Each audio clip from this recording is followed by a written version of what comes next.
Welcome to another episode of The Talk Show. I am joined by a very special guest today, Michael Luis Hernandez. Michael, how are you doing today, man? Hey, man, doing great. A little gloomy weather, but you know, like how you said, the ambiance in here is good, energy's good, so I'm doing good, man. How about yourself? I'm doing good, man. Just had to do a quick camera adjustment. I'm doing good, and I'm enjoying the weather. I still do miss the sun, if I'm being completely honest, but Yeah. it's okay. For folks who maybe don't know who you are, I want to kind of introduce you. You've really made a name for yourself in the MMA world, especially on social media, but specifically when it comes to the whole scene of Central Valley and 559 fights, I associate with you and you being able to cover and commentate and do a lot of journalistic work when it comes to the sport itself. So I'm really pleased to have you on the show because I have noticed you, definitely doing a lot of work in the MMA scene. Mm-hmm. And I know that this is the talk show with the Armenian flag, and usually I have Armenian guests coming on, but honestly, it's time to expand. It's time to talk to people who I just find interesting, and there's no anybody that's really influencing this other than me. So this is my choice to have you on the show, and I really have been impressed with what I've been seeing with you. And honestly, man.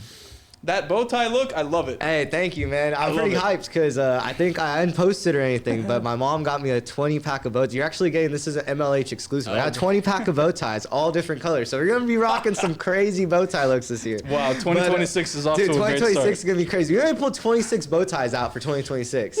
We may have to infiltrate that. I know there's only 12 months. Maybe a little bit tricky. Just divide 365 with 26. Dude, I may have there you go. You'll know which to figure it out, man. But no, thank you for having me on, man. It's an absolute pleasure. It's actually crazy. I think we met back at UFC 300 in Las Vegas over there. You were covering the Arman Tsarukyan fight. Mm-hmm. And I was like, man, this is cool. And then I was talking to you, whatever. And you're like, yeah, I'm going to be working at KC24 in Fresno. And I'm like, no freaking way, bro. Like, what a small world it is. And then, go on so on and so forth. And then eventually working with 559, which, I mean, it's crazy to me because, like, I grew up here. I've seen 559 fights all my life, like, just in the paper and news and so on and so forth, and now I'm actually getting to work and be a part of the puzzle piece, I like to say, because it really does take, like how they say with the baby, it takes a village. Like, I mean, with the fight organization, with all these fighters, and oh man, it takes, like, I would say more than a village. It takes almost damn near a city or a town, man. But with the group that we have, man, we make it work, and it's absolutely amazing that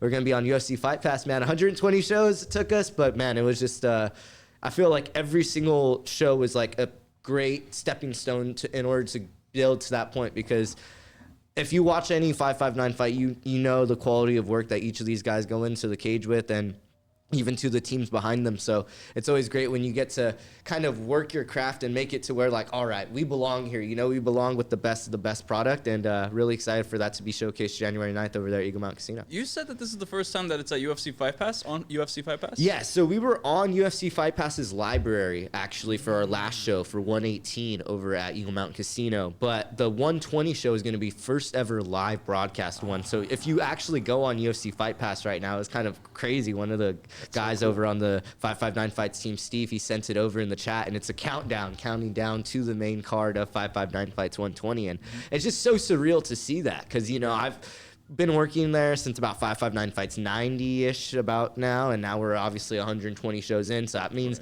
I've been around for about 30 shows now, and I mean, it's just absolutely insane to see the growth. I mean, we were before at the Visalia Rawhide Ballpark, and who knows, maybe one day we'll be back at Ballpark. Maybe we'll be at Grizzly Stadium, like that would be something really cool to see in the works and see, pop out in the future, or, even to popping out to an area that's maybe outside of the 559. So it's just crazy to be able to say that now, because, before for so long, it was like, all right, we're doing so great. Visalia Convention Center, it's selling out. We're doing great here. We're doing great shows here locally, but now being able to really take this to UFC Fight Pass, I believe it gives us that opportunity to be able to leap even more and take more bounds and get the 559 Fights brand even more out there to the mass public, I guess, as you like to say.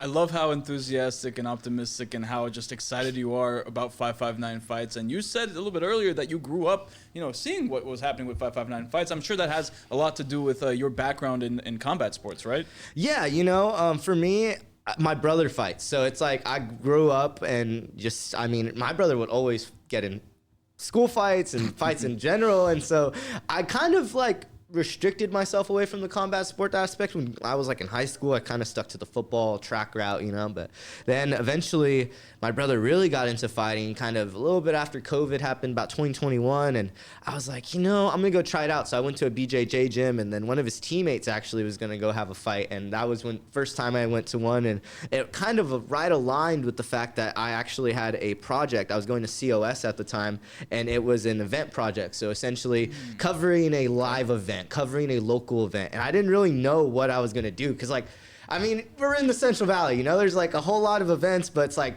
and nothing that's really particularly interesting to me. And I was just like, you know, a sporting event is cool. Like, I've always done sports, I've always been interested in sports, and I didn't really want to go to a high school football game because like I was 20 and I felt weird being at a high school, and like, you know, just it didn't feel right. I was like, you know, I'm not really connected like that to where like I know anybody on these teams locally. So I feel a fight is a good place to start. And who would have known? I guess you would have said like, now I'm working for the fights. Like if you had have told me back in 2021 or 2022, whenever I believe the first fight I went to was in 2022, like, hey, Michael, you're going to be able to go work at 559 Fights. It's going to be on UFC Fight Pass. You're going to be able to meet Brandon Moreno, Alexa Grasso. You're going to be in the same room as them. Like, I would have been like, I don't know what you're saying right now. Like, you're crazy, but that's cool. Like, you know, I would thought that dude's wild. You know, sure, yeah, exactly. Yeah. I'm like, I probably would have been like, who's Brandon Moreno, Alexa Grasso? Because I just was not that invested in the sport at the time. Obviously, if you were to show me a picture, I'd probably know just because I'm not that unknowledgeable, but more so like I didn't have name recognition like that. I wasn't that enthralled into the sport even, I would say 4 years ago, you know? So it's wild to say like, wow, like now I'm this much in, you know? Like I don't even really watch football, baseball, basketball as much as I used to. Maybe baseball, but that's probably about it, man. Oh, wow. So you're really diving into the world of combat sports. I'm super dived in, yeah. It's head first, as they like to say. You know, a lot of people who really get into combat sports, you know, they're really either completely in it or they're just off into the sides. But I think people who are like really into the sport, it's either athletes or experiences, either firsthand experiences or fights that they watch that really gravitated them towards the sport. I mean, is there any specific card or a specific fight or maybe a fighter that kind of was the reason why you really gravitated towards this outside of your brother? Yeah. Nah, I mean, obviously my brother's a huge inspiration in terms of me getting into the sport, and, you know, but I always tell people the first fight I like vividly remember watching and just having a memory of it was Gilbert Melendez versus Diego Sanchez. And I just remember that fight because it was just two Mexican dudes and they were just swinging and banging in the middle of the freaking octagon. And just, it was like a flurry, dude. And I don't know, to me, to this day, like that is what personifies mixed martial arts and like that, like, hell yeah, bro mentality. And it's crazy now because like I've met Gilbert. I have Gilbert's freaking phone number in my phone. Like I've talked to him on it damn near, I mean, I would say like month to month basis, you know, in terms of what's going on in the mixed martial arts scene. He's going to be there on January 9th, you know? And so it's just absolutely crazy, like, how small the world of mixed martial arts is, but at the same time, how vast it is and how wide the net can spread, you know, how my content can reach somebody on the other side of the world. Yes. Like, and that just, it's so crazy to me. I feel like that's a lot more different compared to American football or baseball or basketball. So on, like, yeah, you have more people in the United States that may know you, but I mean, worldwide, it's just absolutely crazy the net that MMA is able to go ahead and capture. And I feel for me that fight, Gilbert Melendez and Diego Sanchez, not only because it meant so much to me, but I feel like it just perfectly personifies like the sport of mixed martial arts. And for me to remember it as like, I can't remember how old I was, and I wasn't, like how I said, that even into MMA, but I still remember that fight, and I still remember that back tattoo on Gilbert Melendez and that curly hair, and like it just sticks in my brain, you know. And so I would say that's like the most memorable fight, quote unquote, but I'd say most memorable event is definitely 559 Fights 115 for me, just because it was our first pro event. It was the first ever time that we had pro fighters on an event, first ever time we were at Eagle Mount Casino. So I would say that was the most memorable card for me. I also drove all the way from San Luis Obispo to Eagle Mount Casino because I graduated college that day. Oh, and so God. I was just like, I can't miss this card. Like, this is the first time that we're going to have a pro card. So I graduated college. All my family kind of knew, like, I told them I wasn't gonna do it, but I was like, I got the itch, dude. Like I was like, cause what do you do after you graduate? You know, like no one ever answers that question. Like everyone's like, oh, you graduate, but like you go to dinner with your friends, whatever. There's only so many places in San Luis Obispo, you know. So it's like, well, it's either the ocean or like whatever's open, right? Either the ocean or I go watch Nick Maximov and Madison Ferrero. Like I had two options, and I chose the latter, and it was pretty cool. Being able to be out there and see that environment for the first ever pro event, and I would say I definitely made the right choice. I feel like looking back in hindsight, even though in the moment I was like, man, it's crazy. Why am I doing this? How long did you drive? It was a 2.5 hour drive. Wait, 2.5 hours from San Luis Obispo? Yeah, it's like that's not that bad. 2.5 hours. I don't know why I was thinking like 5 hours. No, nothing crazy. I graduated and like I like barely made the mark. I was coming in right at like the co-main event, so I got to see like the ending of the co-main event, then the main event play out, and so that was pretty cool because it was like destiny kind of aligned. You know, I wasn't gonna miss anything. Yeah. I got to miss parts of it, but absolutely, very, very cool moment. That's crazy though. Yeah, no, it's always like a story I like telling because it's like Kanye West with 30 hours. You know, it's like driving all the way over there just to go ahead and see some butts get kicked. Man, it was a good time. I mean, I know you're talking about 115 right now, but you said that you have been involved since 90. Do you remember that first card that you were involved with and kind of just how things have changed throughout the years, comparing like the most recent card that you've covered to the first one? Yeah, no, and that's funny that you say that because I was going to say that's kind of like another one of my most memorable cards because I still remember the main event from that, but for me, it's always the number that I always get wrong. It's either 89 or 90, but it was Lazarus Maldonado, who's now a professional, and George Burgos. And funny enough, I was just sparring with George Burgos yesterday, so it's crazy that like he was at the first ever event and was the main event, the first ever fight I was at. But I still remember blinks and moments of that first one. I know David Marskull was on that card, Tyler Miller was on that card. There's certain guys that I do remember being on that card. I believe Gianni Garcia was on that card. So it's just crazy to think, like, a couple of those guys are still fighting amateurs. Some of those guys are making their debuts. I believe Brady Berg, he was supposed to be on this upcoming card on January 9th, but sadly had to pull out with the injury. He was on that card, I believe.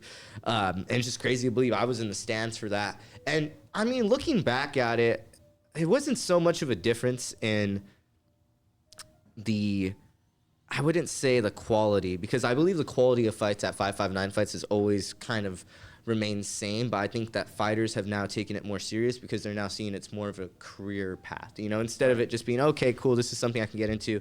A lot more guys are starting to take that nutrition serious. They're starting to take their training more serious to now where that result is being shown in the cage, almost similar to like how we've seen with American football, baseball, and so on and so forth, with all these sports becoming revolutionized with different training methods. And we're seeing the same thing with MMA now.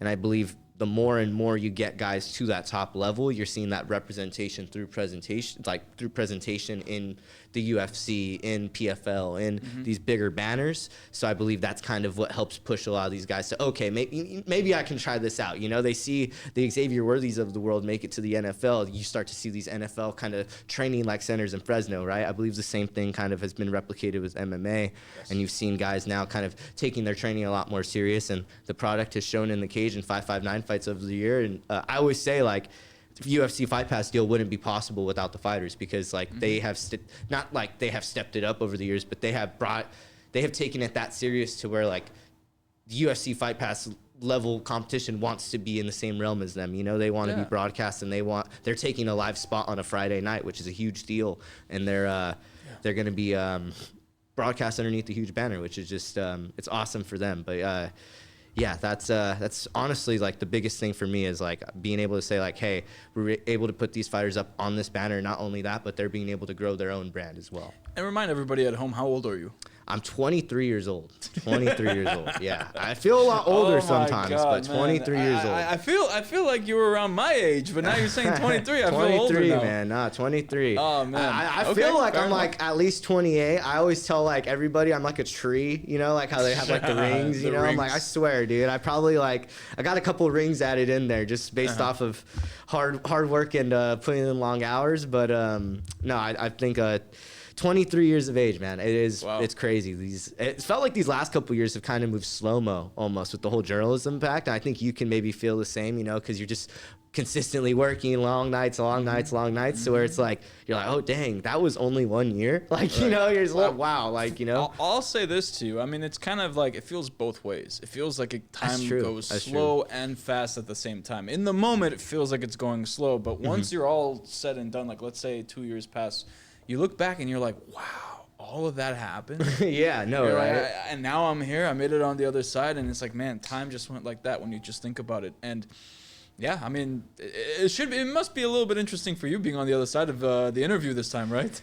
For me, it was always weird. I'm feeling like sometimes I'm like the third person watching. I'm like, dude, is this how it feels when people are watching my interviews? They're like, what is this guy gonna ask next? What is this guy, you know? I'm always like on edge in terms of that. But then I always just remember, dude, like you're used to this. Like, you know, now it's just the other side of it. It's kind of like when you do division and you're trying to find the answer, if you got it right and you do the multiplication, you know, you're just reversing the method, you know? So that's the way I look at it. Is just, you're just playing volleyball, you're just reversing the method, man. So no, sometimes it is weird for me though. I'm not going to lie, especially when they like try and do the funny questions. That's it for me. Like, I'm like, bro, I'm not funny. Like, I just try to like, I'm just kind of dry. So I feel like that's like where people think I'm funny, but I'm like, that's where some people will say that you're funny when you're not choosing to be funny. That's just the natural. And sometimes, man. You know, it works. Sometimes it works. Sometimes it works. You know, you're just a journalist. You're not a comedian. That's right? that's what I'm saying. That's what it comes down to. These people are putting me in this box. Like, I remember I got interviewed in a street interview. Like, yeah,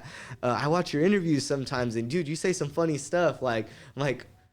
Well, I mean, like, I don't know if I should take that offensively or if I should be like proud of that, but thanks, man. Like, yeah, I don't know how to read that. But right. Because like, it's like my interviews are mainly serious, are mainly kind of geared towards informing people. Yeah. So I'm like, am I not doing that right? Or right. But at the same time, you know, as much as you question it, you gotta kind of just be like, hey, if it works, it works. Just kind of go with it. Exactly. I'm sure that, you know, with all the interviews you've done in your career, maybe there's a person or interview that stands out to you. Maybe a moment that stands out to you that you're like, man, that's really a moment that I'll never forget from my career. I would say in terms of a moment that's never like, it's just always gonna stick in my head. And it went kind of viral-ish on TikTok, Instagram. I interviewed Nick Maximov after he had won his most recent fight at A1 Combat, and you know, he's kind of was a little upset with his performance. He won the fight, but he just wanted to get the finish. And I believe he won by 30-26 decision, which in MMA is pretty rare in terms of you being able to, pretty dominant affair. But he just wasn't proud of the performance he put up out there. And he was in some pain after. And so, you know, he knows that we're going to do the interview, but like everybody's trying to talk to him, trying to be like, hey, smile and do this, do that. And he just says, well, everybody needs to chill the expletive out. I don't know if I can, you know, he's like, everybody needs to chill the F out. I don't want to talk to anybody. And mind you, I'm the guy with the microphone. And like, I'm the guy interviewing him. So like, I don't know if he's meaning like, I don't want to talk to you. So I'm just standing there and I'm like looking like a dog and like, you know, and like he gets yelled at and I'm just like, and he's like, oh, no, you're good. So that's one moment I will always remember. Nah, you're good. Yeah, he's like, you're good. And I was pretty funny. He's like, you're good, but everybody else needs to. And it was just so funny. Like, I will always remember that was like, and my cousins to this day, like, will always point out that interview as like being the most memorable moment in my career. And I still get come up to in the public like, oh, dude, I seen that one video. So I guess I have to say that's the most memorable moment in my career. If everybody's coming up to me and mentioning that one as one of the most memorable, that's the one that went viral. That's the one that went viral, dude. That they'll remember you for, right? It was a good one, dude. Yeah, it was a funny one. I can't even lie. It was a good interview too. Nick Maximov's a good guy, and funny enough, like our careers have been so tied together. Like I mentioned him earlier. He was the main event of the 559 Fights 115 event. Right. And so, you know, it just seems that Nick Maximov just seems to follow me everywhere, man. So shout out to Nick Maximov if he is watching this. Absolutely, man. I want to go back. I want to talk a little bit about some Armenian fighters with you, because I know that there's some Armenian fighters that have been at 559 fights.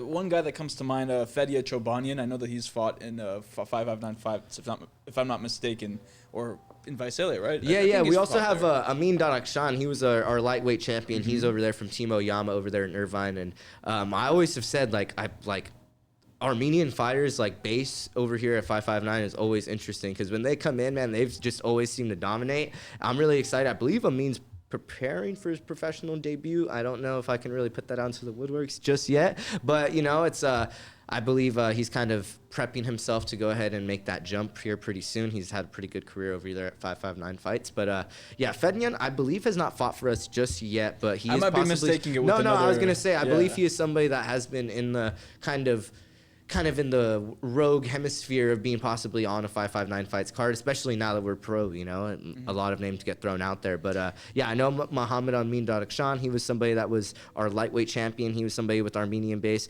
We've had plenty of fighters over there from Team Oyama over there out of Irvine, California that have came over here. I want to stop you really quick. Yeah.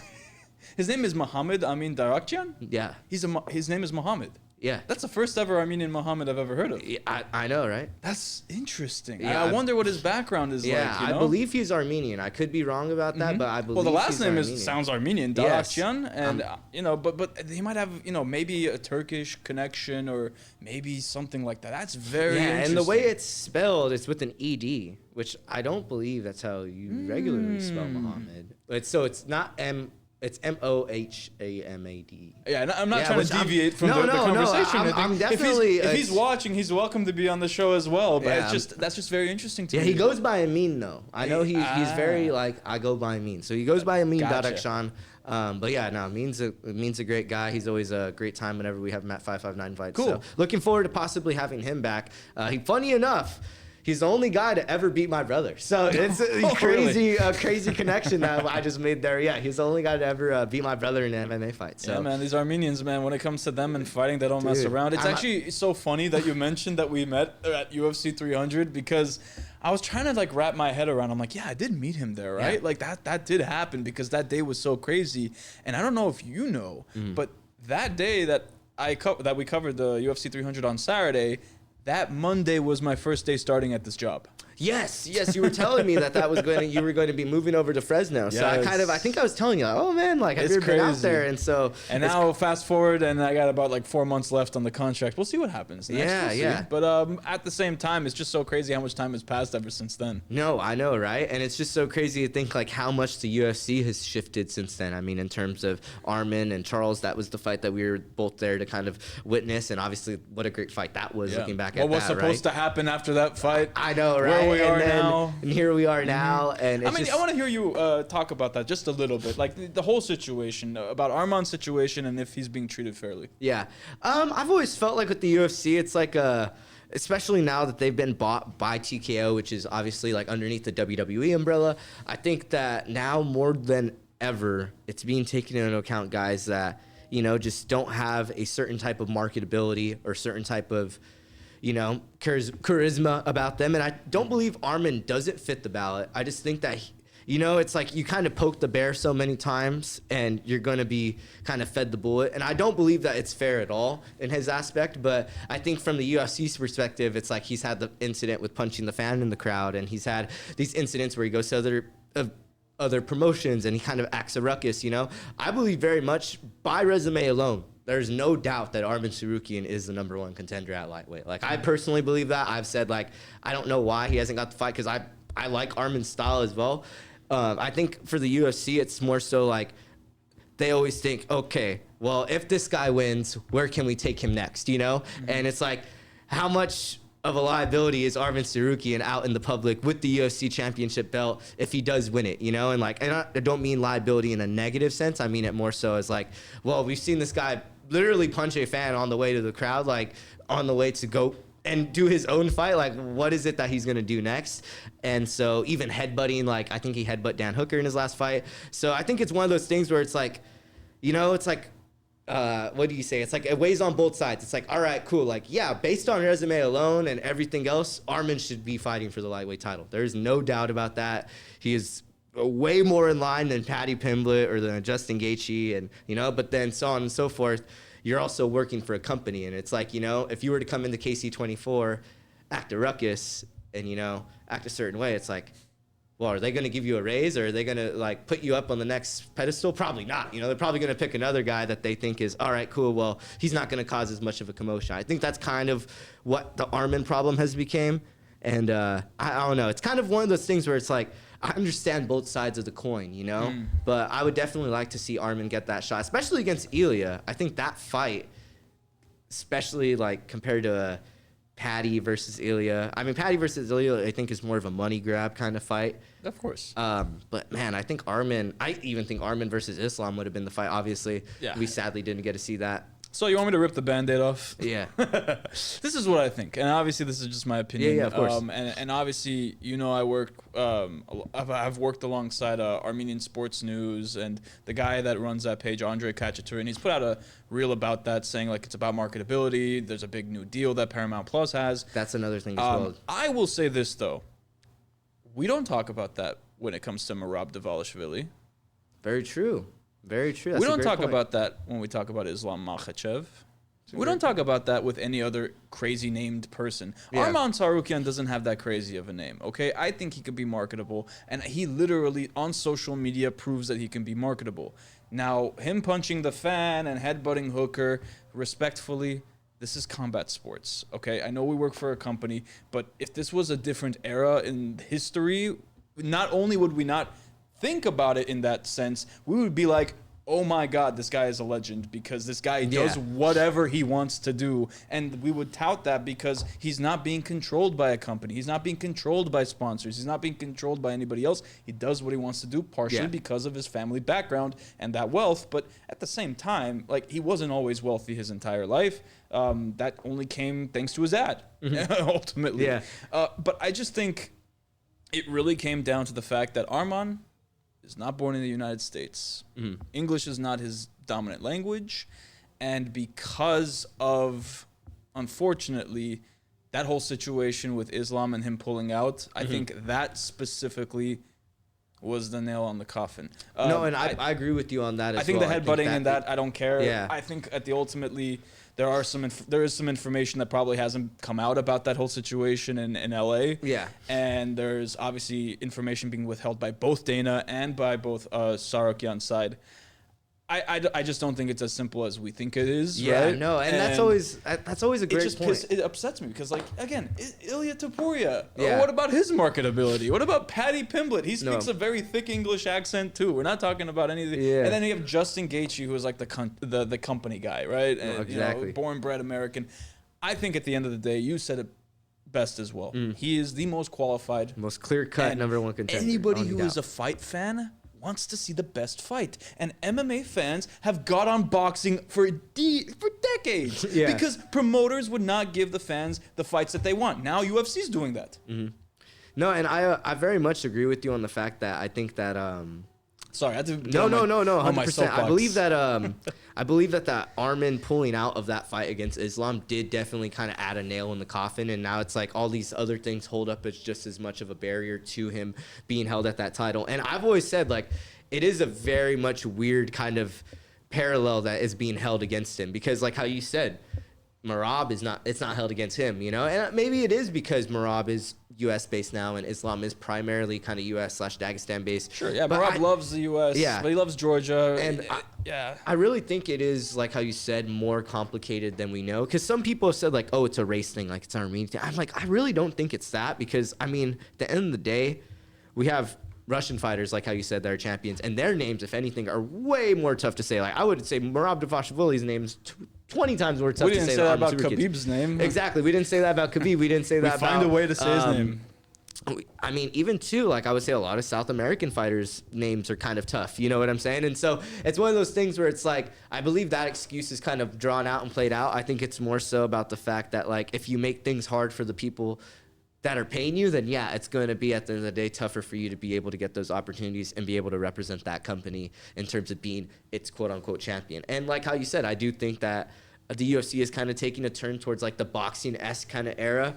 But I think overall combat sports in general has kind of taken that turn. And I hate to always take it back to this, but I think that's why you're seeing the popularization with guys like Jake Paul and Mike Tyson and with these boxing matches, because that's at the end of the day what is selling, you know? So it's like, all right, they're seeing, okay, what is selling in the combat sports realm, you know? Okay, cool, Jake Paul and Mike Tyson, this is kind of not a controlled fight, you know, but they're controlling the ramifications of things. They're setting certain rule books, they're certain rule sets. They're the ones matchmaking the fight. It's not a like consensus, okay, cool, Jake Paul is the number 3 contender in the WBC. He is going to be fighting the number 2 contender. You know, that is not how it's working at all with Jake Paul's fights. I think the UFC is also kind of taking a card out of that playbook and realize, okay, cool, like people like when we just kind of, pardon my French, but throw stuff together, you know, and just kind of make it work. And I think, although I don't think it's the most positive net gain for the UFC, I think that's an